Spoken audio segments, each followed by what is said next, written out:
Hi everyone. So in today's video we will be reacting and I'll be giving my honest thoughts on the Andrew Tate ex George Janko interview. It's an insane interview. I love it very much. I love all the other interviews, but this one it's quite amazing. I really enjoyed watching it, so I'll be giving my honest thoughts. Hope you enjoy it. If you do, and if you want me to do the whole video, I'll be doing like 13 minutes, something like that, of reaction. If you want me to do the whole interview, leave a comment down below. Tell me if you want to do another podcast or another reaction to another thing. Leave a comment down below. And yeah, I'll be doing all kinds of content going forward, like these reaction videos, like motivational videos, like training content, as I was doing already. So let me know what you think, from which of the content that I make most you want to see, which you like the most, and leave a like and subscribe to help me grow the community and do more content. So let's get into the video. It just makes me so nervous now. All right, cool. Put you on the spot. Andrew, Hello. welcome. Welcome to the George Janko show, and thank you for ending season 1. What a great season. What a great season. Before we go any further, I want to say shout out to Andrew Tate, very well-spoken individual, very knowledgeable. And I agree with a lot of the things that he say. I disagree with some. Same goes to George Janko. Shout out to him as well for this amazing interview. So I really enjoyed it, and yeah, let's see with what part I agree with and with which one I don't. I brought my notes, bro, because I didn't want to come all the way to Romania and then like forget. So if you see me looking, don't. Yeah, it's a long way to come. You know, it's kind of the forgotten part of the world. I'm not Romanian, but I certainly put Romania on the map. I don't feel like anyone talked about Romania ever. Ever. And why did you come here? I decided to leave the West. I can give you a very... Yeah, so as Andrew is saying, he for sure put Romania on the map. It wasn't as known country because our Balkan countries, because I'm from Bulgaria, and Romania as well as Greece was a lot known because of its history and mythology, Greece mythology and stuff like that. But the other countries like Serbia, Romania, Bulgaria, and the countries around weren't as known. But one part of it is because of Andrew Tate. Shout out to him again. And yeah, the West world wasn't talking at all. I saw an interview where a guy was walking around and asking, "Do you know where Bulgaria is?" And like 90% of the people didn't know where it is, or Romania or stuff like that. But the world is changing, so maybe we'll get worldwide known.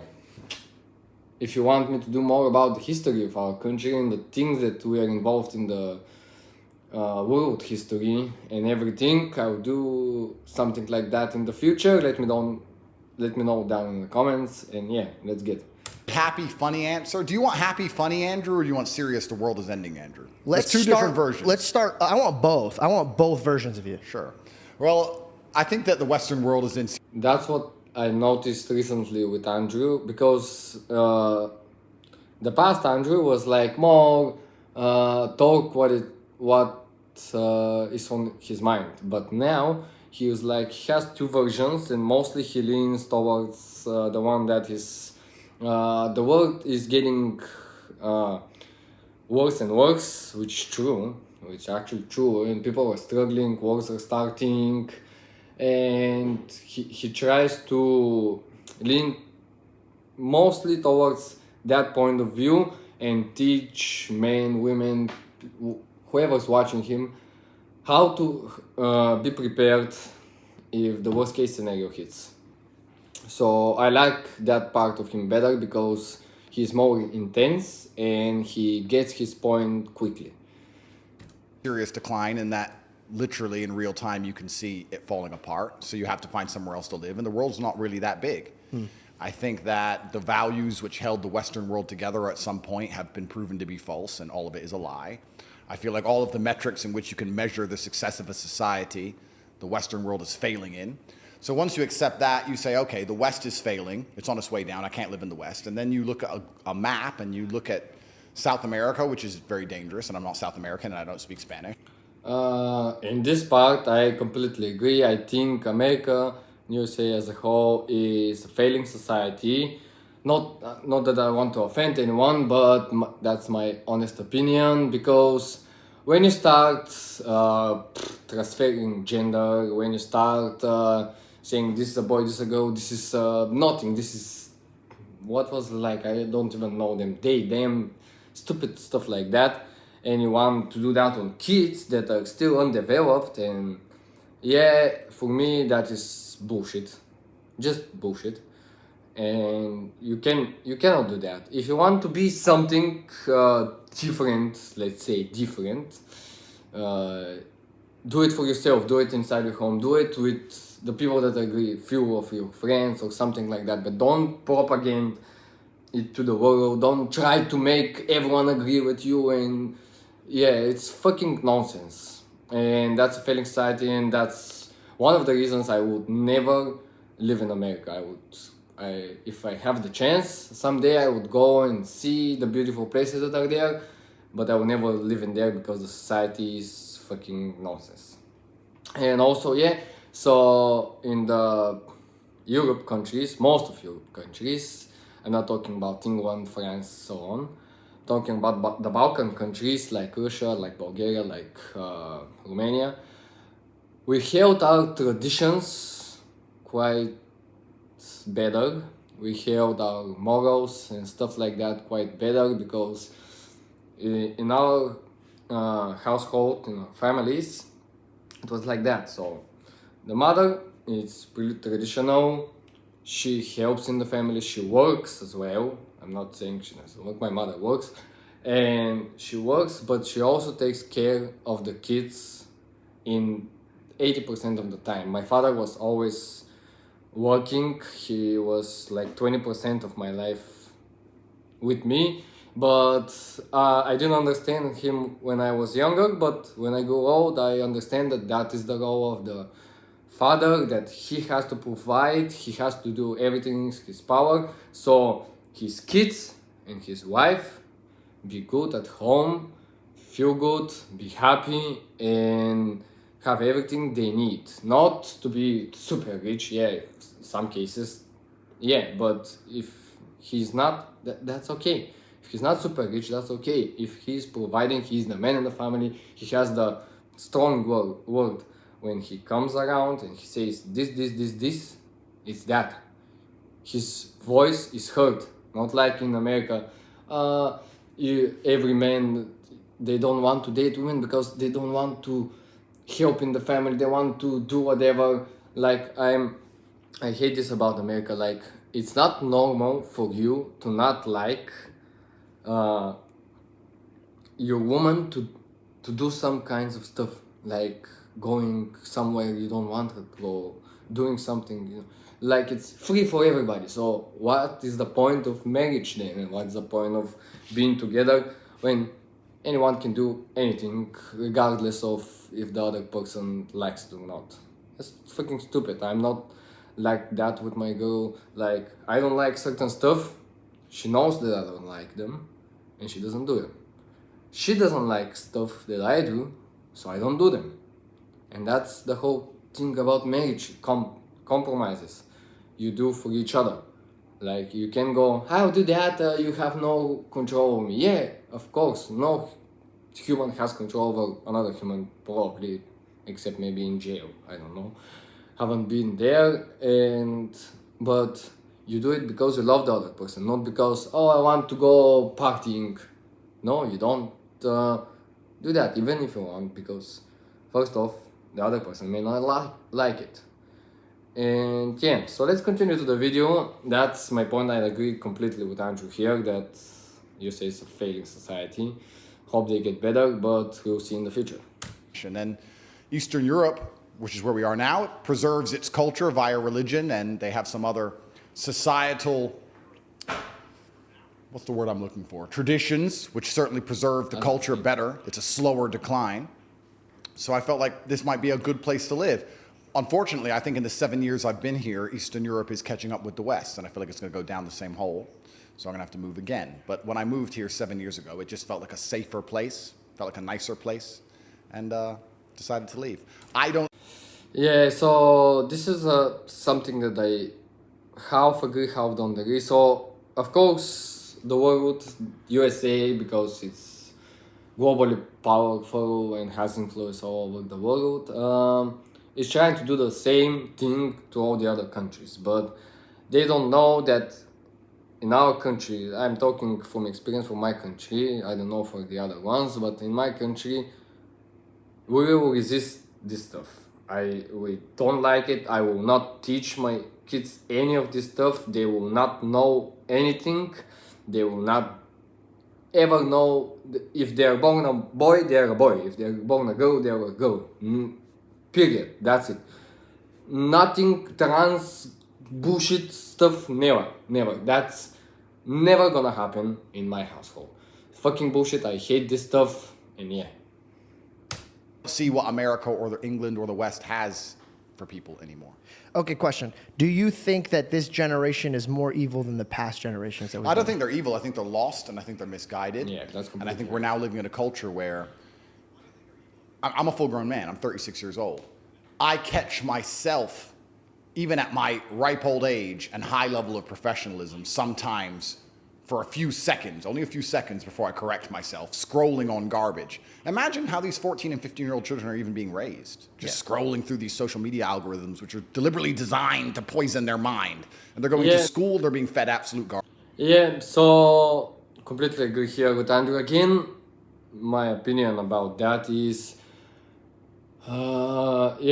so they're not evil. They're like, you don't judge a kid when he does something because he doesn't know that this is good or bad or something like that. I'm talking for the younger kids. The people that are already developed, they're idiots probably or something like that are doing stuff like this. But so the media, the propaganda machine, the matrix, all the huge companies, they're trying to do that because it's easier to control sheep than to control wolves. So in that regard, I think that is why they are trying to brainwash the younger kids, because they are easier to brainwash. Of course, they haven't developed yet. They don't know what is good to consume and what is not, what they should just view from a point, look at it and say, nope, that's not for me, get it out of here. They just consume, and you brainwash them.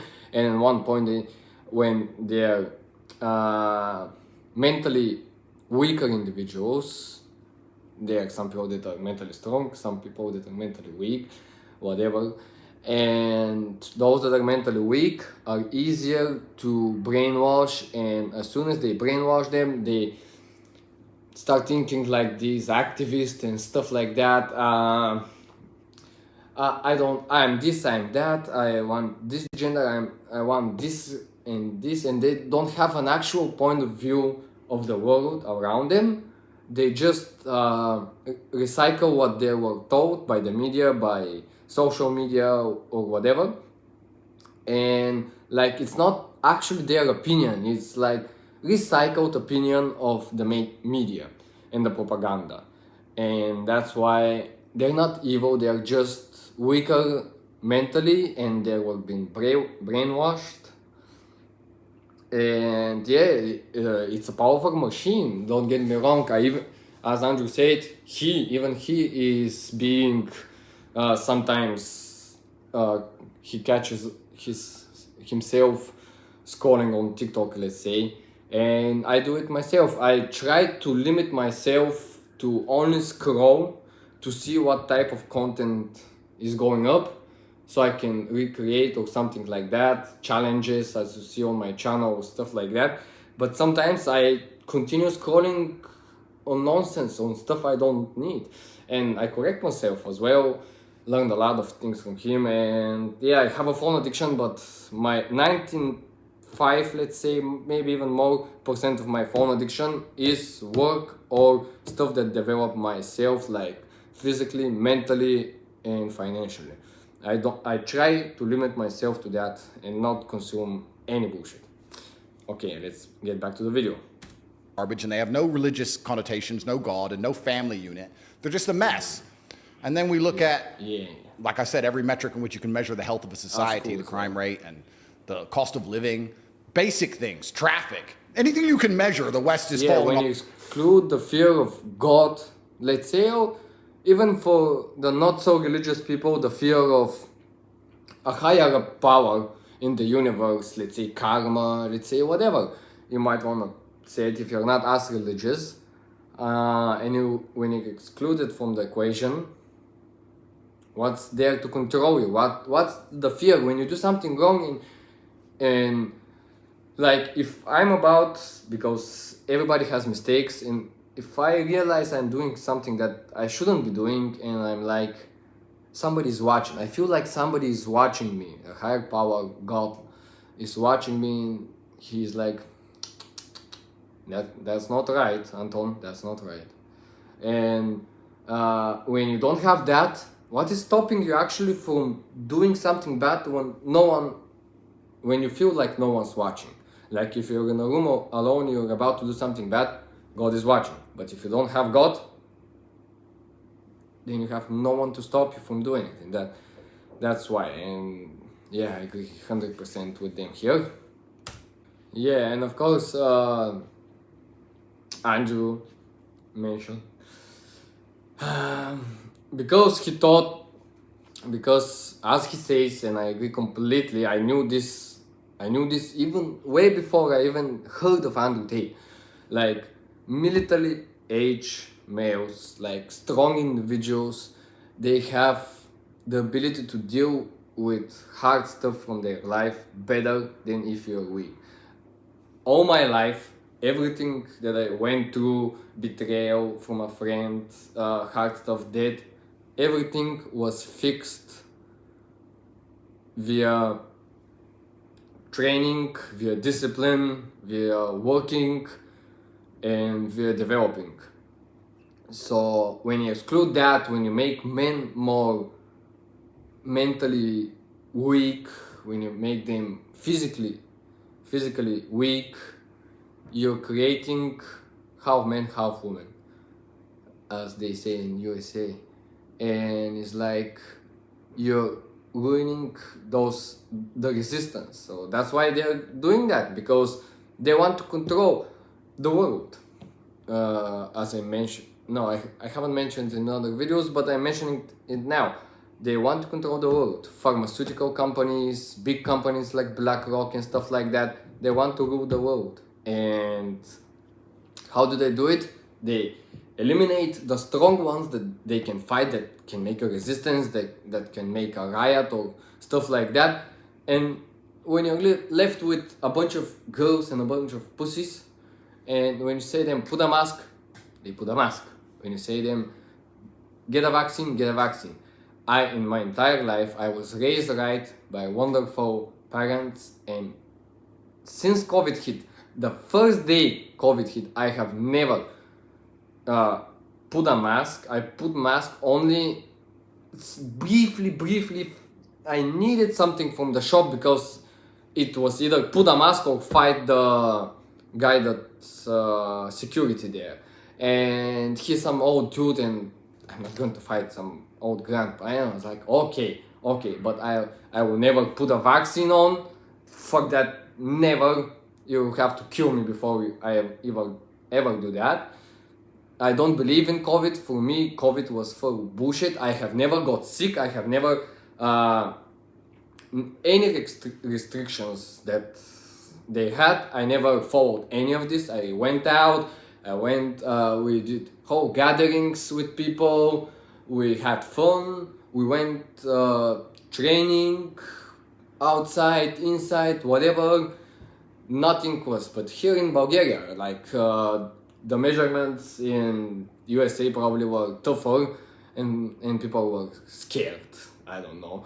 I will never wear the mask. We still gathered a bunch, and when the police come, we just run away and say fuck you. And yeah, so COVID for me was full bullshit, and it was just testing how much compliance they can get from the people, how much of the people will get the vaccine, how much of the people, when they say you're no longer allowed outside, and they will say okay, whatever you say, I am your slave. Yeah, so COVID is bullshit, and let's get off a cliff. So it's like, how do you fix all of that? So I decided to move to Eastern Europe, and I had a very good time here, and I was treated very well, and it's a very safe place, and it's a beautiful country. I've been through some recently things changed a bit. I think most you people get know out of your about that. house. Yeah. That's exciting. Well, I'm allowed out my house. Yeah, that's nice. What, if you don't mind me asking, what's the first thing you did when you got out of your house? My first day off of house arrest, I stayed in the house. That's fucking weird, man. I know, but it was a sign of resistance. Oh, you wanted to prove that you could keep going. Yeah, that's right. I love feel like how you're he's, flexing all the time. Like, is there like if in I was their on house face arrest, all the who the time. fuck you flexing for? Just In the leave. face. And anything you could have lied and be like, no, I stayed for an extra 3 days. But like you stayed. I stayed. Just to prove a point. Yeah, Now, was I it don't for your lie. brother or was it for your? No, I was just joking about the lie. Yeah. Actually, I have it in my notes because I know that you don't like lying, and I have a story about lying. I was I'm not gonna mention his name out of respect for him, but he took me on his jet. We were having a great time. We were about to do business together. Yep. We were courtside, and he made a comment about one of the basketball players. He's like, well, he's a little bitch because he told his teammate was cheating and got him in a scandal. Yeah. And I said, well, the other man was cheating. He was lying. Yeah. And he turns to me and he goes, if you have a problem doing business with people that cheat, you'll never work. And I, one, stopped immediately wanting to work with this guy. Two, my provider is God, nobody else. Yeah. So it comes with morals. Yep. If you're gonna cheat on a woman that you're building a life with and Yeah. being fruitful with, what the fuck are you gonna do to me? Well, that's very true, and that's very valid. But I'll play devil's advocate here. What the other guy said about if you have problems doing business with somebody who cheats, you're never gonna do any business. Unfortunately, he's also pretty right because it's But rife. not with partners though. I don't feel like you want to get in business with a partner. I mean, think about this. He shares a family bloodline with the person that he's robbing. Yeah, I'm nothing to him. that's true, and that is infallible logic. So how can I? Okay, guys, so completely agree with Janko here. Andrew Tate as well agreed. He just made a point that unfortunately, a lot of people that do business and you may do business with in life, you can find yourself in a situation to do business with a person that is cheating. And that's just unfortunate because a lot of people cheat. But I agree with Janko because I am a person that doesn't cheat. Because if you're cheating on the person you're sleeping with, I mean, how can you be honest with anyone else? Like you cheat on your closest person, then how can anyone trust you? So your closest person can't trust you. I mean, what else do you get? And like he said, I love that Janko said that. He immediately said, I stopped working with him, and that's completely right. And I am talking for personal experience because I had a friend, and friend for 7 years, and he cheated on his girl. And a year later, we still stick together, and I didn't pay any attention back then. A year later, he stole stuff from my house, and it's like I'm completely 100% agree with Janko here. If a person is cheating on his wife or whatever, try your very, very, very best to get out of this situation and not, if possibly, not do business with him, because eventually, if he has to, he will for sure cheat on you, he will for sure fraud you, scam you, whatever. If push come to shove, if it's him or you, it's you. I mean, he will choose to fuck up you, not himself. He's not an honest individual with his wife. What makes you think he will be honest with you? Like you're nothing to him, he's just business partner. So be wary of who are you doing business with, and the backstory of each individual that you're putting something on the line with. And yeah, business partner, I mean, be very cautious in choosing business partner. Look at their background. I mean, the history of a person tells a lot about what will they do in the future, mostly. They can change, they can be a new individual, but mostly be cautious and take a look in their past. Have they cheated? Have they lied in something? Have they been in court? Stuff like that. Yeah, but for sure, try to avoid making business with person that is cheating. Even for me, my girl, right? She's my partner. Yeah. I couldn't focus if I had to come do this interview with you and I know she's out somewhere. Now I have to think about what she's doing. It's taking away from me. Yeah. So if I'm breaking bread with a man and I'm doing business with him, I can't sit around wasting my time thinking about what he's doing. Yeah, that's completely true. To your favorite person, or the person you love the most, and if you have to go there and do something, and all the time he or she's in the back of your hand, and you wonder what is he doing, she doing, yeah, like that's a toxic relationship that is that's not healthy for you. And like, what is the point? You have to, like, when you think about your man or your girl, you have to think about stability, about comfort, about what is the word I'm looking for? About security. Like, oh, my girlfriend, she's home when I get back. She's cooked the meal. Or my man, he goes out to provide for me. He this and that. He's not doing anything. You don't even think about it when you're in a good relationship. When you're bad, like, what is he doing? He's texting someone, stupid stuff like that. Mainly coming from weak-minded individuals. So let's continue. And you're completely right, and I totally understand that. But as a honest individual, I have to sit here and be honest and analyze myself and analyze my own romantic relationships. Am I completely faithful in the traditional sense? No. Why is that? It's a good question. I can't say exactly why that is, but I think that probably the biggest decline in the Western world I have to accept, even though I partake in it and even though I am guilty of it. I think the biggest failing of the Western world is that men and women do not stick together anymore. I think it would fix a lot of problems. I find that very fascinating that that's the problem. You teach men to be better men and to fix their problems. Don't run away from it. But that monogamy is a challenge for you, but you don't want to... It's not a challenge. Monogamy is not a challenge for me. Monogamy is a decision that every man must make. But for you to make that decision, you have to sit down and decide that... Andrew Tate said here that, a lot of the problems will be fixed if in America they bring the nuclear family. If they bring a father that is caring, loving, and supports his whole family, takes care of them, he's the disciplinary, he works, he provides for his family, and that's the way I grew up, and I know that's the good way, because I became a wonderful individual only because of my parents. I give everything for them. They are the reason I am who I am. Yeah, part of the whole me is me, but they have a big role to play in that. And for sure, I wanted the same thing. I wanted a wife. I wanted to be me and my wife and my kids eventually, hopefully someday.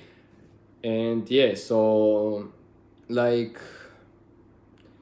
I want the basic traditional family. This is the best. It was for eons, it was like that. And the man provides for the family, the wife, because she's more caring, she's more how can I say it? Let's say, because she can take over care of a home way better than a man could. And not only that, because the hard things in life, because men are more stoic, they can take them for the whole family. Like I had a friend, and like his father, I have a friend.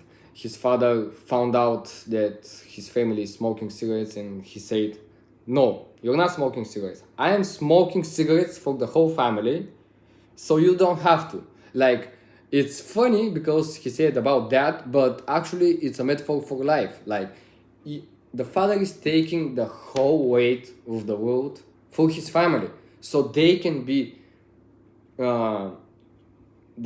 happy, they can love each other, love him, support him, and that is how a man is happy, because he knows his wife and his kids are physically, mentally, and whatever weaker than him in most cases, and he wants them to be protected. They're like his little pot of gold. They're his most precious thing, and he wants everything to be set up, even though if he means he will suffer for that.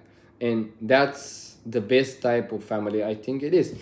In Andrew's case, I think the way he grew up and the way he had access to multiple women from early age, as well as his brother, that's probably the case. He's still like that, and the way, because he got successful, very successful and very rich, and he has multiple options, and probably that I have some people that I know that are like that, and that's probably the case why he's not monogamous and why he's still like that. But eventually he may settle down and understand how it is, but everybody may choose whatever they want. I just say my honest opinion about how it's like. I have a wife, I want to be with her, only with her, and she can be only with me, talk with me.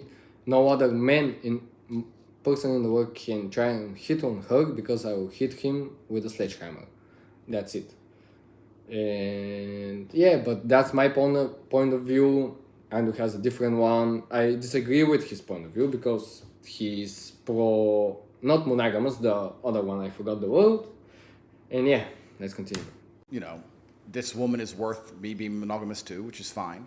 I think the biggest struggle that men have in the Western world today is finding a woman who they believe is worth being monogamous to. I don't think men have a problem with monogamy as much as men have a problem finding a woman who they truly believe they should be monogamous to. Also, that's something that's interesting about monogamy, because we can talk about this and it can be a very interesting conversation. In days of old, high-value men, important men, kings, warriors, whatever, had multiple wives. And they had to look after the multiple wives, or they had mistresses, and they had children with them all, and they had to look after them all. In certain cultures today, that is still the case. In certain religions today, that is still the case.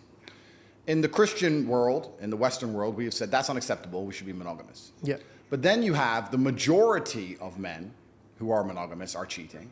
The ones who are not cheating are using prostitutes sometimes, or going to strip clubs sometimes, or consuming pornography. So they're not truly, actually loyal. So you've moved the idea of a man having 3 or 4 women he loves and taking care of to a man having one woman he's supposed to love. Yeah, so as Andrew is saying, agreeing with him in the part that you have 2 options. You have to choose. It's not like in America they do that, they try to cheat, they try to watch porn, or they try to go to strip clubs. You have 2 options. I'm giving myself as an example. First one, be completely monogamous. You have one wife, you don't go to strip clubs. I've never in my entire life went to a strip club. You don't take prostitutes. I have never done that as well.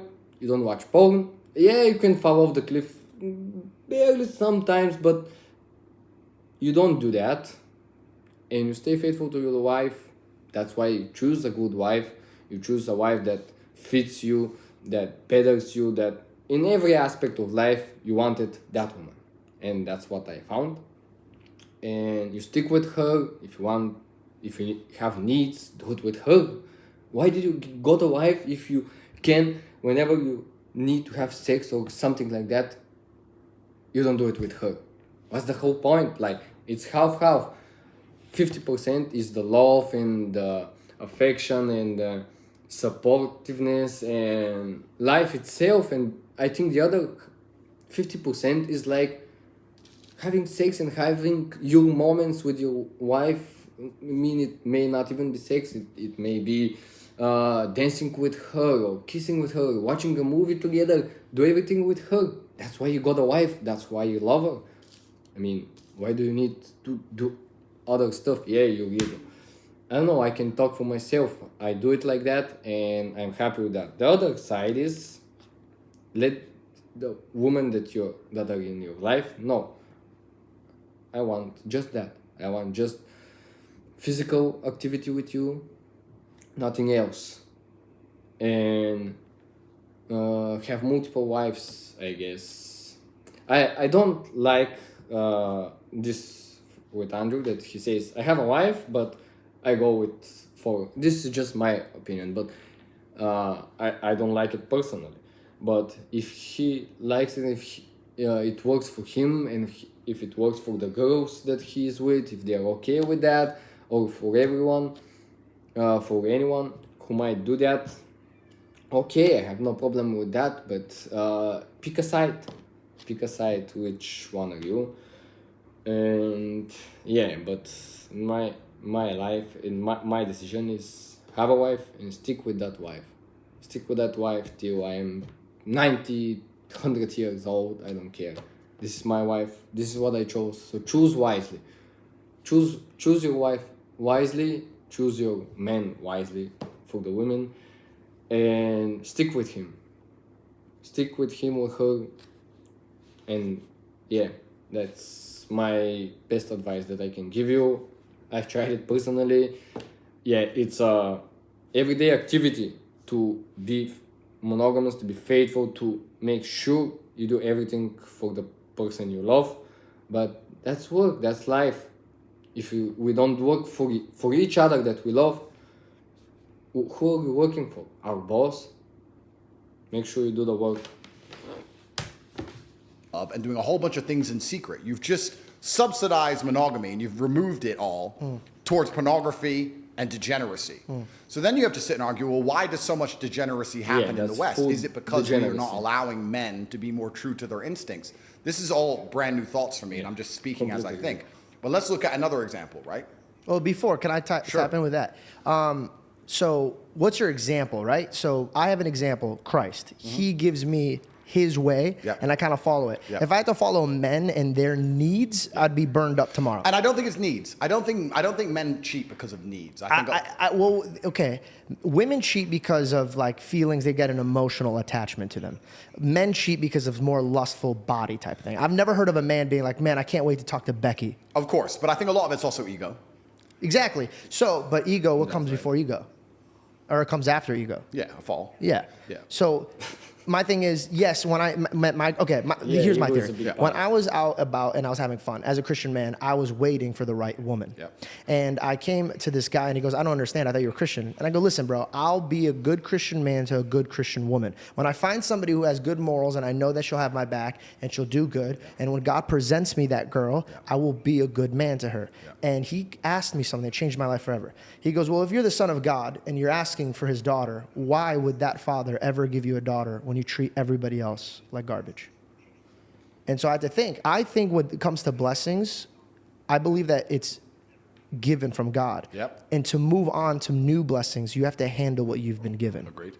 So if I've been given the fame and the money and the access to women, God's monitoring me. Okay, are you going to go fool around, act like trash? Yeah, I completely agree with Janko here. So you cannot accept not accept. Accept. To wait. Yeah. So you cannot do that so you cannot go fooling around like, let's say a different example. Let's say you have a car and you say, when I got a Ferrari, I will treat it well. I will clean it every day. I will take care of it, not go into bumps, not scratch it and stuff like that. No. God tests you. If you have a junk car, broken car, but you take care of it, that's a blessing to have a car, and God gave you that blessing. And if he sees that you treat it well, or treat whatever you may use in life or have a connection in some way in life, he will present you a better opportunity when you see you can handle this one. He will present you with a better one. And as he said, like he treated every other girl with shit, but when the right one comes, he will be good man to her. No, you treat everyone, you show God that you are the man already. You are the person that is ready for the perfect wife. And when you show God that, he will present you with that. I think that was... I asked for a very long time God for a good woman, the woman that I wanted. And he wasn't giving me the opportunity to find my wife. But I wasn't ready. When I decided I would be a good man that I want, when I realized what is the role of a man in the family that I want, to provide for her, to support her, to love her every day, to be monogamous to her, to be faithful, to never even look at another girl's direction, then he met me with my wife. And yeah, when I was ready, when I showed God that I'm ready for that opportunity, he presented the opportunity. Of course, that is with everything in life, with success, with business, with happiness, with everything. If you show God that you can be happy with this much, he will give you this much and see if you can be happy and content with this much, and then with this much, and this much, and so on. Be trusted. Could you be trusted with this daughter that I have over here? Yes. Kind of like that picture where Jesus is holding a beautiful bear behind him, Yep. and then you're holding on to this lifestyle that you still want, but you're like, this is Could you be great. trusted And God's with like, no, this give it to happiness? me. Show me you're ready for it, and then I'll present it, like any good father would Yes, be. absolutely. And I did. I cleaned up my act. I was celibate, Yeah. and I was showing him I'm trying now to be ready. Yep. And then Yeah, I found a of course. beautiful girl, As and then I I said. became monogamous, and then I have a good partnership. And here's the thing. I could lead that relationship anywhere I want. If I wanted to of be course. open, When it you could be show. there. Yeah. Not saying that she's comfortable with it, but when it first started, I could plant the seeds course. into That's- taking it in any direction that I want. Correct. It takes somebody with integrity to lead a woman in the right direction. Absolutely. I tell people all the time, I'm in charge of this relationship. God is in charge of everything. Yeah. So when my girl looks at me to lead the house, I gotta lead the house, but it's not from my needs. Yeah. Because if it was my needs, bro, she's out shit cold. That like she's not gonna get the best out of it. Of course. But now I have a God looking at me and monitoring it. You gotta love her like you love my church. No, absolutely. Everything you're saying is completely true, and I agree with you. There's two ways we can answer the question. We can talk about it from a religious perspective and what you just described, and you're right, being a God-fearing man is going to lead a woman in the correct direction because a woman is a reflection of her man. Yeah, Janko, again, his points of view are... This point of view completely aligns with me. I love what is he saying. Sorry for my English sometimes. So, yeah, that's right. You have to show God that you're ready for the opportunity that he gave you. And also, he said that he's doing it for his wife, not for his needs, but for the needs of his wife. And that's the whole... Everything that I'm doing, all the success that I'm trying, partly is because of my needs, because I want to accomplish my dream. But now that I realize what is the whole point, is 95% of why I'm doing what I'm doing, why I'm trying so hard, why I'm working, why I'm trying to be good, loving individual for my wife, is for my wife and for my little baby dog and for my family, for the people I love. I want to be better and more successful individual for the people I love, so they can be more happy, they can be more comfortable, they can be taken care of. I cannot take care of the people I love if I'm not disciplined, I'm not working hard, I'm not developing myself in any realm of human endeavor. So, yep, that is why you have to, like in every anime, like they say, you like the villain is fighting for himself or for his personal reasons, and the good guy says that's why you're never going to win, because you only fight for yourself. And that's metaphor for life as well. That's why they, in every movie, in every anime, in every whatever cinematic footage you see, they say you're weaker because you're only fighting for yourself, because that's true for life. If you only try to get things for yourself, you're weaker. You don't have anyone to support you. When you fight for the people you love, for the people you for the people you care about, that's when you're really powerful, and that's when you really are going to succeed. So take care of the people you love, guys. Boys, girls, women, whatever. Just take care of the people you love, and you'll find power in that. You'll find a lot of power. Now that I know that I have to take care of my wife and my family and stuff like that, I have all the power in the world that I need, and all the motivation that I need. Yeah. So you don't need motivation, actually. You need someone to have to take care of.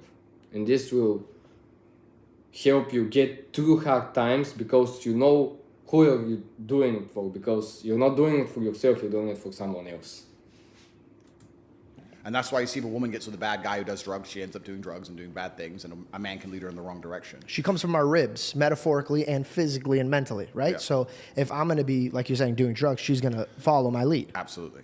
But I'm just talking about it from a societal perspective. I'm making an overall societal observation, the fact that now we have monogamous societies, but because they're not truly monogamous, all of the desire is being outsourced towards degeneracy, as opposed to having a society where a man is allowed more than one wife, for example. Yep, completely true. So a woman is a reflection of her man and vice versa. So in my life, this is what happened when I met my wife. I was training a lot, and she started training a lot. I was looking for a way to better my financial situation, and she got involved in all of it. She helped me with all of it. Reflection, I'm doing good things, and she catches up. It's like a flu. She catches it up, and she starts doing that. She was more calm. I was a very angry individual. She was more calm and caring individual. So I become like this. I take it from her. Reflection. Whatever the one person do, and you're living every day with that person, it's a reflection, guys. So make sure you're a better individual, because it's a reflection, and that way, when you're a better individual, the people around you will get better too, in any realm. And then the degeneracy isn't needed. You don't need pornography, and you don't need prostitution if you're allowed to have 2, 3, 4 wives if you're successful. And the point I was going to make earlier is that in certain countries, this is still the case. And I'm just speaking here in generalities. I don't have proof for any of this, but if you look at Russia, right? Russia is a Christian nation. There's a lot of Muslims as well, but it's traditionally a Christian nation. But if you're a very rich, powerful Russian man, and I've been to Moscow, I can assure you, you have maybe 4 or 5 wives. Or not wives, 4 or 5 girls. Yeah. And your wife understands about who the other girls are, and she doesn't really care. Don't look, don't care, don't ask. I have a Bentley, I have a big house, I have the children. He plays around with these other girls sometimes. I don't care, I'm his wife, and that's just how things are set up. That particular man who's very, very rich, he's not interested in pornography, he's not interested in prostitutes. He's satisfied, he has enough for whatever his ego desires or his heart desires.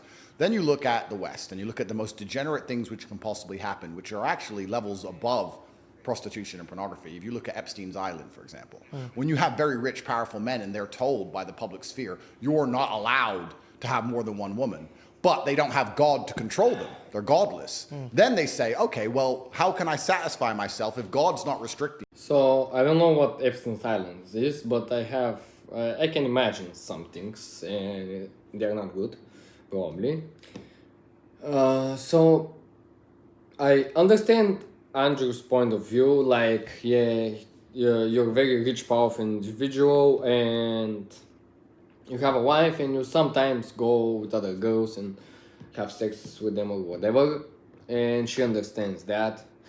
yeah, I get that. Maybe for some people this works well, but for me, even if when I'm not if when I'm rich, successful, and so on and so on, and even if I had the multiple options of girls, I want my wife, because I am this type of person. Because